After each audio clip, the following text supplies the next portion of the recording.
Since 2003, the Bismarck Police Department has required every new officer to pass a polygraph test. It's now part of the department's hiring process. Joel Porter sat down with the detective to find out up close how the lie detector works. Joel? Well, Monica, the idea behind the test is to find out as much about a person's character as possible. The department wants to make sure that every officer is both honest and has the right temperament for the job. They've passed a written test, an oral interview, and a background check, but one of the most intense challenges for a young police officer awaits. And it all happens in a cramped white room at the Bismarck PD. It's one of the things that they want to hurry up and get in, get it over with, and get out on the street. Every new officer must pass a polygraph exam. Stare straight ahead, answer yes or no to the following questions. Test is about to begin. Detective Rick Shibley is one of two trained polygraph operators at the department. And ask them a number of questions about, their sexual behavior. We talk to them about questions about their drinking. We talk to them questions about their driving habits.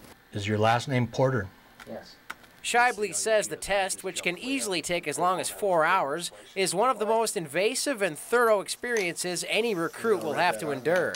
These are things that they just don't share, even with their significant others. And so we delve into a lot of different issues that for a lot of people is something they've never had to dealt with before. Shibley sits down with each recruit before the machine is turned on to ask the questions ahead of time. Do you intend to lie to any question on this test? He says there are no surprises once the test begins. He simply watches for how the body reacts once each question is repeated. There's a reaction there on everything. The polygraph tests in 3 areas, including a recruit's blood pressure, breathing, and galvanic skin response, which is controlled by the brain. It comes to a point where, they're just not reacting anymore. And,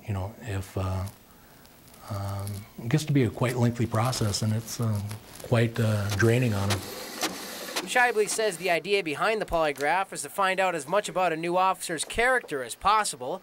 He admits some recruits are so nervous about a polygraph test, they won't even apply in Bismarck once they find out it's required. The polygraph always is the thing that I get the most questions on, and the people seem to be, I don't know if afraid's the proper word, but it definitely gets their attention when they see that we require a polygraph. The pluses would outweigh the minus, so you'd actually pass that particular question. The department had 89 recruits apply for jobs last year, and Detective Shibley says since the polygraph has been implemented, he believes the quality of officers in Bismarck has gone up. For NBC North Dakota News, I'm Joel Porter. And Detective Shibley says he uses a scoring system for every recruit. A positive score means the officer was being truthful. A negative score means he or she was being deceptive. If the score is somewhere around 0, it's inconclusive. Monica? Thanks, Joel.